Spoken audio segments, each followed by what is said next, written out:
Historic preservation is the practice of preserving and protecting important sites, landscapes, buildings, structures, objects that are important to our cultural heritage, our economic, political heritage, and that are just special places in the city.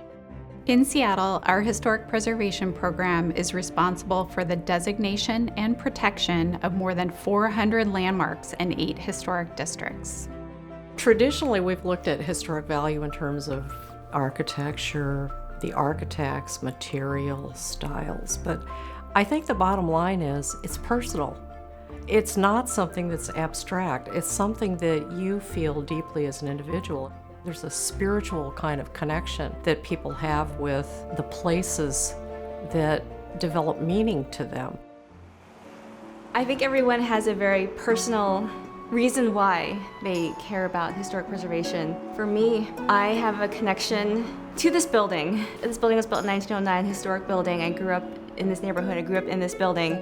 And my father died when I was very young, when I was a teenager, and he really loved this building. And so coming into this building and walking the halls where he walked and being in his office and going through his files, I learned so much about my dad. I learned so much about my family, about my grandfather, my great-grandfather, and the history that generations before me have had to endure, the sacrifices, their tragedies, their success, and their triumphs. I've learned all that from this building.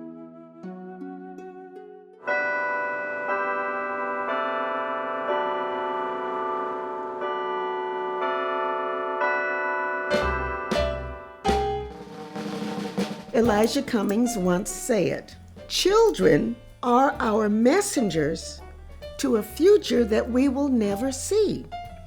And that began to ignite a line of conversation and discussion with myself about historical preservation.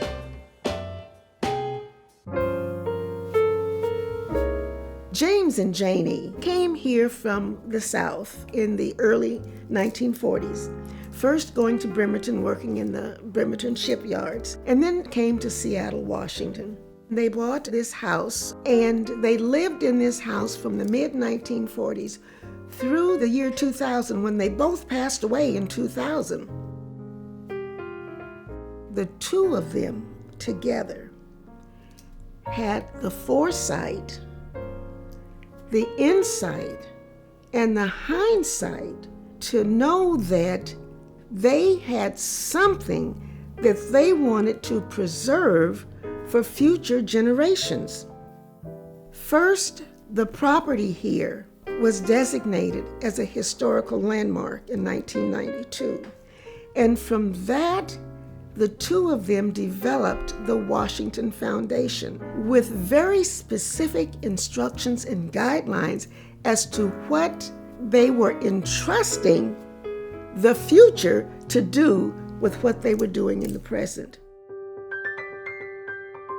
Historic preservation, in some ways, it's the new green. It's a way that you can look at the retention of the cultural community, the retention of high-quality structures, and to integrate those with contemporary development. We saved wallpaper, we saved linoleum floors, we saved a lot of furniture, a lot of art that we found, and signs especially, signs from old businesses. Right now we have about 84 affordable workforce housing units on the top floors, and then we have ground floor commercial retail. We knew it was really important for us to retain the residents who lived in this district and also to retain the small businesses that also work in this district. This community is full of stories, full of history.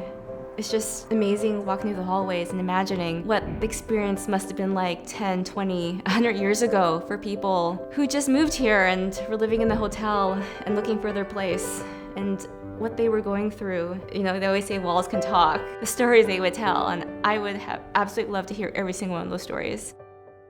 One of the things that I hope for is that we develop a more robust engagement and outreach process for historic preservation. Anyone can be involved in historic preservation and saving our cultural heritage. So if someone wants to nominate a building, site, landscape, or object, they can work with our office to do that process.